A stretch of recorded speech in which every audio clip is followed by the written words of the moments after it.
ناظرین السلام علیکم۔ پروگرام ٹاک شاک کے لیے میں ہوں اعزاز سید اور میں ہوں فخر درانی۔ آج کے پروگرام میں سب سے پہلے اس معاملے پر بات کریں گے جس کے بارے میں کوئی میڈیا بات نہیں کر رہا۔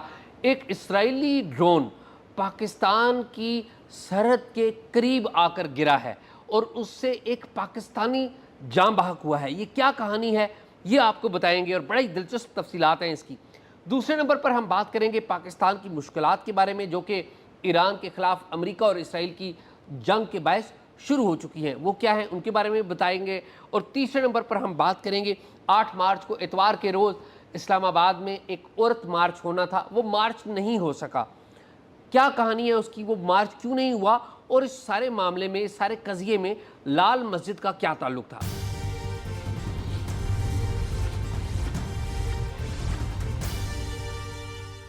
جی شاہ جی کیسے ہیں آپ؟ فخر آپ ٹھیک ہیں؟ بالکل ٹھیک، اللہ کا شکر۔ شاہ جی یہ بتائیں، آپ بڑی ایک ہولناک قسم کی خبر لے کر آئے ہیں یہ جو ڈرون کے حوالے سے، یہ کیا معاملہ ہے اور کہاں پہ یہ ڈرون گرا ہے اور کون ہے وہ شخص جو اس پورے اس میں جو قضیے میں مارا گیا ہے؟ فخر یہ بڑی ہی ایک افسوسناک کہانی ہے۔ اتوار کے روز اس بات کی مجھے پاکستان کے اعلیٰ سرکاری حکام نے تصدیق کی ہے۔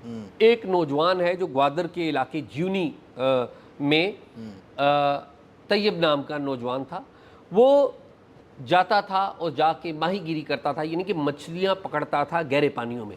اور آپ کو پتہ ہے جب آپ گہرے پانیوں میں جاتے ہیں تو بعض اوقات آپ ایران کی سرحد کے پاس بھی چلے جاتے ہیں اور پانی میں سرحد کا پتہ بھی نہیں چلتا۔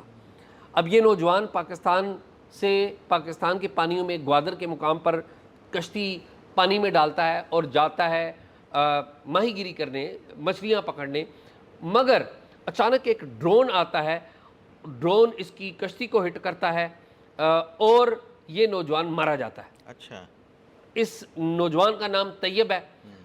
وہاں پر مقامی جو جیونی کی میونسپل کمیٹی ہے اس کے جو چیئرمین ہے اکرم حیات ان کا نام ہے، میں اگر تفصیلات اگر آپ کو بتاؤں تو اکرم حیات نے اس بات کی تصدیق کی، لیکن انہوں نے یہ کہا کہ یہ جو ڈرون کا ملبہ ہے وہ ان کی کشتی میں گرا۔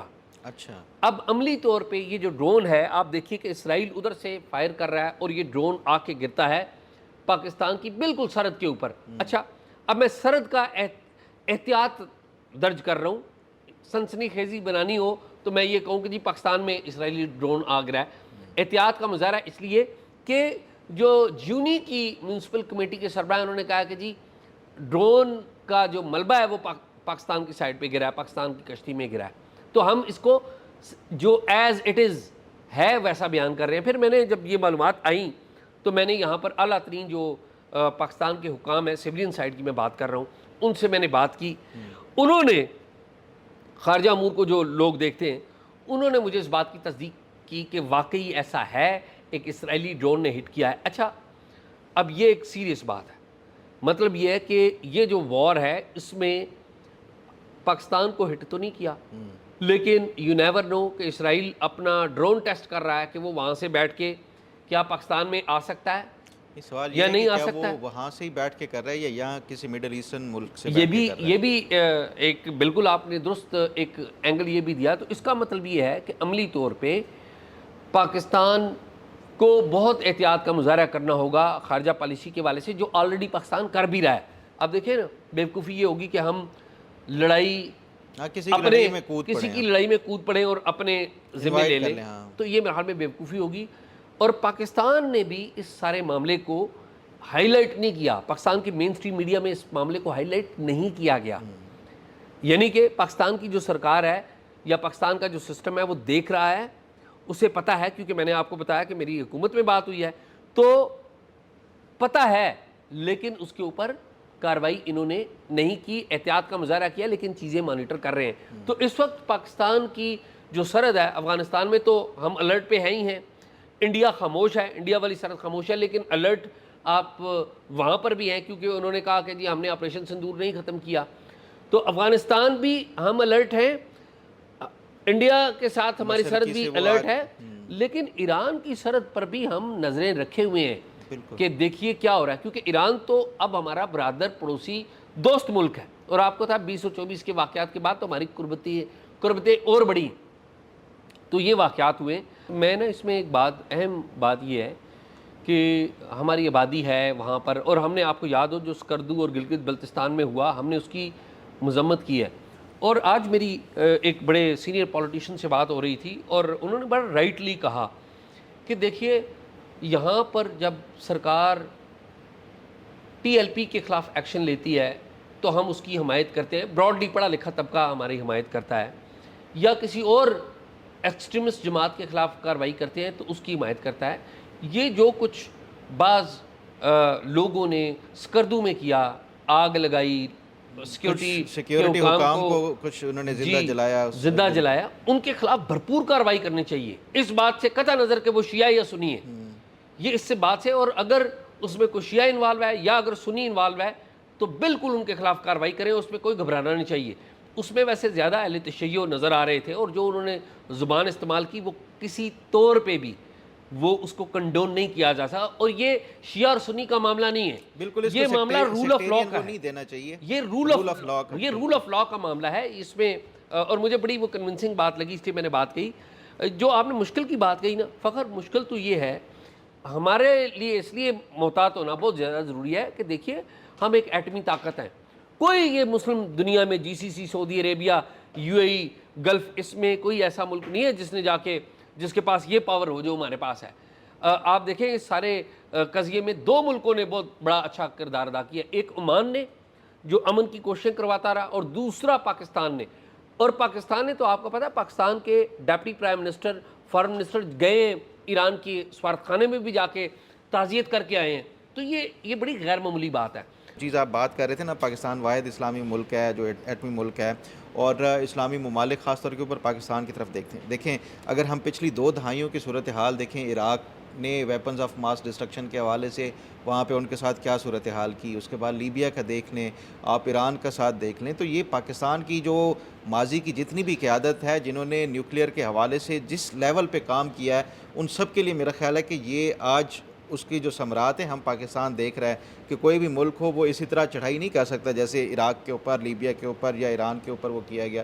100 بار جب بھی ہوگا یہ سوچا جائے گا کہ پاکستان کے اوپر اگر اٹیک کرنا ہے تو وہ نیوکلیئر ایک پاور ہے. تو میرا خیال ہے کہ یہ ایک جو پاکستان کے اس حوالے سے کہ کسی ایک طرف فریق بننا ہے یا نہیں بننا، ابھی میرا نہیں خیال کہ یہ پاکستان کو اس کے سوچنا بھی چاہیے. اور یہ جو 10 ارب کے حوالے سے جو باتیں چل رہی ہیں نا، یہ میرے لیے کم از کم یہ پریشان کن ہے کہ یہ اگر کوئی پاکستان یہ ان سے مطالبہ کر رہا ہے تو اس کا مطلب ہے ڈیفینیٹلی پاکستان کوئی اس کے عوض جو ہے وہ ان کو سعودی عرب کو کچھ نہ کچھ، چاہے وہ پروٹیکشن کے حوالے سے ہو یا پھر اس کے لیے جو ہے آفینسو اس کی طرف جانے کا. تو یہ کوئی اچھی مجھے نہیں ہے کم از کم یہ ایک نہیں، آف کورس یہ مشکل لمحات ہیں پاکستان کے حوالے سے، یہ بڑے مشکل حالات ہیں. اور ویسے آپ کو پتہ ہے کہ جو موجودہ حکومت یا کوئی بھی حکومت آئی، پرٹیکولرلی موجودہ حکومت کی بات کریں یا اسٹیبلشمنٹ کی بات کریں، ہم ان کی آپ یہ کہیں رتھلیسنس کے اوپر بھی بات کر سکتے ہیں. ہم ان کے آئین کے بارے میں اقدامات انسانی حقوق کے حوالے سے بہت کر سکتے ہیں. لیکن میں آنیسٹلی پورے ایمانداری سے سمجھتا ہوں کہ ایران کی وار میں ان کی ڈپلومیٹک پالیسی بڑی بہتر ہے. بعض لوگ یہ کہتے ہیں وار کے ساتھ بھی بڑی انڈیا کے ساتھ بھی اچھا. اور ایران کے حوالے سے بعض لوگوں کا یہ خیال ہے کہ ہم نے جی سی سی کو اور سعودی عرب کو تھوڑا سا دور کیا ہے. اس کو دور نہیں کرنا چاہیے، اپنے دوستوں کو ساتھ رکھنا چاہیے، پبلکلی اس کو ساتھ رکھنا چاہیے. لیکن اوورآل آپ دیکھیں تو بہتر یہ پالیسی ہے. وہ تو ہے فخر. میں کوئکلی ایک آپ جو یہاں پہ عورت مارچ کے حوالے سے بات کر رہے تھے کہ کل کوئی گرفتاریاں بھی ہوئی ہیں شاید. جی فخر، 8 مارچ کو سالانہ طور پہ اسلام آباد میں کم از کم 1.5-2 دہائیوں سے تو دیکھ رہا ہوں ایک عورت مارچ یہاں پر ہوتا ہے. اور آپ کو پتہ عورتوں کا عالمی دن بھی ہے. تو کچھ سالوں سے میں دیکھ رہے ہیں ہم کہ لال مسجد کی جامعہ حفصہ حیا مارچ نکال رہی ہے. اور لال مسجد کی جامعہ حفصہ کے ساتھ ساتھ جماعت اسلامی بھی بڑی ایکٹیو ہو گئی ہے، وہ بھی ان عورتوں کے خلاف مارچ نکالتی ہیں. اچھا، اور یہ مقابلہ ہو جاتا ہے آگ اور پانی کا. ایک طرف لبرل پروگریسو خواتین ہیں، پڑھی لکھی ہیں، جو چاہتی ہیں کہ عورت کو آزادی ملے، یعنی کہ جو عورت کے اوپر شکنجے آپ نے بنائے ہوئے ہیں وہ ختم ہو، کام کی آزادی ملے، تعلیم کی آزادی ملے. اور دوسری کہتی ہے کہ نہیں، ہم تو باحیا ہیں، ہمیں تو گھروں کے اندر رہنا چاہیے. یہ ایک دو سوچیں. جو جامعہ حفصہ ہے اس کا تعلق آپ کو پتہ لال مسجد سے ہے، اس کی سربراہ ہیں ام حسان صاحبہ. تو دوسری طرف فرزانہ باری، طاہرہ عبداللہ ویری ویری رسپیکٹیبل، وہ ایک لیڈ کرتی ہیں. ان کے ساتھ اور بھی خواتین ہیں، رخشندہ ہیں، فرزانہ باری ہیں، اور مختلف خواتین ہیں، ینگ خواتین بھی ان میں ہیں. ہماری چھوٹی بہن آج کل وہ جیل میں ہے، جو ایمان مزاری، وہ بھی آیا کرتی تھیں. تو یہ خواتین یہاں پر احتجاج کرتی ہیں. کل پہلے تو کنٹینر لگا کے بند کر دیا ہوا تھا اس علاقے کو، سیکیورٹی تھی بڑی.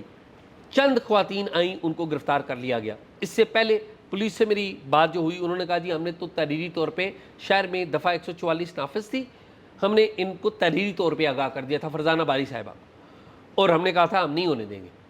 اچھا یہ بات تو ختم ہو گئی کہ ظاہر دفعہ 144 ہے، اگر انہوں نے کہا ہے، اور حالات جو ہوئے ہیں ایران جنگ کی وجہ سے، افغانستان کے ساتھ لڑائی کی وجہ سے احتیاط بھی کرنی چاہیے، انڈرسٹینڈیبل، درست بات. لیکن جو اگلی بات ہوئی وہ بڑی حیران کن تھی. ام حسان صاحبہ کی ایک آڈیو آ گئی. وہ آڈیو کیا کہتی ہے ذرا میرے خیال میں ہم وہ سنا دیں، سن لیں. وہ سیلف ایکسپلیٹری ہے کہ کس طرح سرکاری افسران جاتے ہیں اور ام حسان صاحبہ کو کیا یقین دہانی کراتے ہیں کہ ہم ادھر یہ عورت مارچ نہیں ہونے دیں. سنیں جی کیا کہتی ہیں. السلام علیکم ورحمۃ اللہ وبرکاتہ. جامعہ سید حفصہ سے ام حسان بات کر رہی ہوں. بچوں پچھلے ہفتے جو ہم نے طے کیا تھا کہ انشاءاللہ تعالی 8 مارچ کو حیا مارچ کریں گے، پھر اس کے بعد حالات بہت سخت ہو گئے ملک کے، اور سیکیورٹی کی تھریٹس بہت زیادہ ہیں. تو ابھی انتظامیہ کے لوگ آئے ہیں میرے پاس افسران، اور وہ ریکویسٹ کر رہے ہیں، اور اپنی ترتیب بھی انہوں نے بتائی ہے کہ پہلے تو کبھی بھی ان کو اس شدت کے ساتھ روکا نہیں گیا. انشاءاللہ تعالی اس مرتبہ ہم ان کو شدت کے ساتھ روکیں گے. کنٹینر لگا دیں گے، جو پریس کلب ہے اس کے چاروں طرف کنٹینر لگا دیں گے، اور لیڈیز پولیس بھی ہوگی. اگر کوئی استثناء کے طور پر اگر کوئی خواتین پہنچ بھی جاتی ہیں تو یہ ان کو اٹھا لیں گے، نہ ان کو ڈیک وغیرہ لگانے دیں گے، اور نہ ہی ان کو کسی قسم کا کوئی شور شرابہ کرنے دیں گے. طالبات اور معلمات دونوں، طالبات کو اس لیے کہہ رہی ہوں کہ بعض اوقات آپ لوگ ہمارے ہاتھ سے نکل جاتی ہیں، تو برائے مہربانی اپنی اپنی جگہ پہ رہیں. انشاءاللہ تعالی نوبت نہیں آئے گی کہ ہمیں نکلنا پڑے. امید ہے میری بات سمجھ میں آ گئی ہوگی. طالبات آپ نے نہیں نکلنا، کسی برانچ سے کسی جگہ سے کوئی بچیاں نہیں نکلیں گی، گھروں والی بھی گھروں میں رہیں. انشاءاللہ تعالی رمضان ہے، اس رمضان کے بابرکت مہینے کے صدقے، اور اس کے ساتھ ساتھ چونکہ غزوہ بدر کا موقع بھی یہی تھا، یہی دن تھے، تو آپ لوگوں نے رمضان کا بھی احترام کرنا ہے اور میری بات بھی ماننی ہے. السلام علیکم ورحمۃ اللہ. اللہ آپ سے راضی ہو. اچھا اب یہ آپ نے ام حسان صاحبہ رسپیکٹیبل ہیں، ہم کسی کی توہین نہیں کر رہے، لیکن یہ حیران کن بات ہے کہ ام حسان صاحبہ کو اسلام آباد انتظامیہ جاتی ہے، جا کے کہتی ہے جی ہم تو وہ مارچ نہیں ہونے دیں گے، آپ بھی نہ کریں. بھی آپ رول آف لا انشور کریں. ٹھیک ہے انتظامی طور پہ جو انتظامیہ ہے اور پولیس جا کے لوگوں سے ملتی ہے، لیکن اس لیول پہ آپ افسرز اپنے کو بھیجیں گے کہ اچھا. اور ام حسان صاحبہ کے اوپر میں اگین یہ نہیں کہتا کہ ان کے اوپر مقدمات سچے تھے جھوٹے تھے، ایک الگ بات ہے، لیکن یہ تو ایک حقیقت ہے نا کہ 2007 میں ریاست کا اور لال مسجد کا ایک جھگڑا ہوا تھا جس میں ام حسان صاحبہ کا ایک مرکزی کردار تھا. پھر ان کے اوپر مقدمات قائم کیے گئے، بعض جھوٹے مقدمات بھی قائم کیے گئے. ٹو بی فیئر ان کے اوپر بعض مقدمات جھوٹے بھی تھے، لیکن کچھ باتیں تھیں ام حسان صاحبہ کی جن کے اوپر سوال بنتا تھا. یعنی کہ ایک خاتون وہ ہے جن کے اوپر ریاست سوال اٹھا رہی ہے، ٹھیک ہے، اس خاتون کے پاس آپ جا رہے ہیں اور اس کو یقین دہانی کر رہے ہیں کہ ہم ان عورتوں کو بھی نہیں کرنے دیں گے. یہ کیا آپ کر رہے ہیں اس ملک میں؟ ٹھیک ہے. اور پھر وہ نوئنگ کہ یہ ضد میں نکالا جاتا ہے ان خواتین کے. تو یہ ہوا اور پھر ان کو عورتوں کو گرفتار کر لیا، اور پھر کل معافی نامے لکھوائے گئے باقاعدہ. دفعہ 144 کے تحت مقدمہ تھا تھانہ وومن میں. پھر رات کو جن جن بچیوں نے معافی نامہ سائن کیا ان کو چھوڑ دیا، باقی ایک دو خواتین رہ گئی تھی وہ بھی نکل گئیں. تو یہ ایک اقدام ہوا ہے جو کہ which is very very sad, very very, میں یہ کہوں اس کی مذمت کی جائے جتنی بھی وہ کم ہے. شاہ جی میں ذرا دیکھیں جو آپ وہ کنٹینرز اور سیکیورٹی کے حوالے سے بات کر رہے تھے نا دفعہ 144 کے، یہ کوئی کل سے نہیں ہے، یہ پچھلے جمعے سے یہاں پہ اگر آپ دیکھیں نا، جو یہ ہمارا آفس بھی ریڈ زون میں ہے، تو یہ سارا ریڈ زون تقریباً نہیں فخر میں اسلام آباد پریس کلب کی بات، ہاں اسلام آباد پریس کلب بھی، اور یہ سارا جو ہے نا اوور آل، ویسے اس کی وجہ میں بتاتا ہوں. یہ جس دن سے جو آیت اللہ علی الخامنئی کی جو اسرائیل کی اس میں شہادت ہوئی نا، اس کے بعد جو اہل تشیع کی طرف سے یہاں پہ مختلف جو پروٹیسٹ کی کالز وغیرہ دی گئی تھی، اور یہ جو ریڈ زون جس علاقے کی میں بات کروں نا، یہاں پہ ایک جو اسلام آباد کا مرکزی امام بارگاہ بھی ہے، تو آپ اگر دیکھیں تو وہ سارا جو اس کو کنٹینرز اور یہ سارا راستہ انہوں نے بلاک کیا ہوا ہے، اور اس کی جو سینسٹیوٹی کے حوالے سے دیکھا جائے نا اس معاملات کی، ہم ابھی بات بھی کر رہے تھے اسکردو کی، تو یہ میرا خیال ہے کہ انتظامیہ کی ذمہ داری ہے سیکیورٹی کے حوالے سے، جو اوورال جو صورتحال ہے اس کو کنٹرول کرنے کے حوالے سے، اور ایسی صورتحال میں ایک طرف اہل تشیع کا کوئی ایک خدشہ ہے، پھر دوسری طرف یہ جو لبرل ایک سائیڈ پہ آ جاتے ہیں، تیسری طرف جو جامعہ حفصہ، یا یہ تین ایک مختلف جو ایک مکتبہ فکر یا سوچ رکھنے والے ٹکراؤ ہوتا ہے، تو میرا خیال ہے کہ یہ انتظامیہ کے لیے ایک بہت بڑا چیلنج ہے، اور خاص طور پہ ایسی صورتحال میں تو اس پہ اگر وہ دیکھا جائے تو انتظامیہ کو کرٹیسائز کرنے کے حوالے سے میں نہیں سمجھتا کہ ان کا یہ ایک بنتا تھا یہ لا اینڈ آرڈر کو، خاص طور پہ اس طرح کی صورتحال فخر میں نا آپ سے بالکل اتفاق کرتا ہوں، میں تو اس بات کو ایگری کرتا ہوں کہ حالات ٹھیک نہیں ہیں. آپ یہ خواتین جو ہیں یہ کوئی سمبولک جو ہے وہ احتجاج کر لیتی کسی جگہ پہ. I agree with you. میں جس بات پہ اعتراض کر رہا ہوں یہ تو وائس ہے کہ ام احسان صاحبہ ہمارے لیے قابل احترام ہے. وہ کہہ رہی ہیں کہ جی میرے پاس افسران آئے تھے اور انہوں نے مجھے یہ کہا. یار یہ وہ افسران، میرا خیال ہے وہ افسران نے اگر ان کو کیا ہے تو ان کو بھی سمجھایا ہوگا، ایسا نہیں ہے مطلب ان کو خط لکھا ہوا ہے، وہ خط بھی سامنے آیا ہے. یہ نہیں ہوتا کہ ون سائیڈڈ افسران نے صرف اس کو وہ کیا ہے. تو یہ ہمیشہ سے سیکیورٹی پروٹوکول میں ہوتا ہے کہ یہ اگر دو پارٹیز اس طرح کوئی احتجاج یا جلسہ کرنا چاہتی ہیں تو وہ دونوں کو اپروچ کیا جاتا ہے اور ریزنز بتائی جاتی ہیں. تو ان کو بھی میرا خیال ہے کہ ایسا نہیں ہے کہ وہ بتایا ہوگا. بالکل بتایا، تحریری طور پہ خط آیا ہے وہ جو ہمارے سامنے آیا ہے.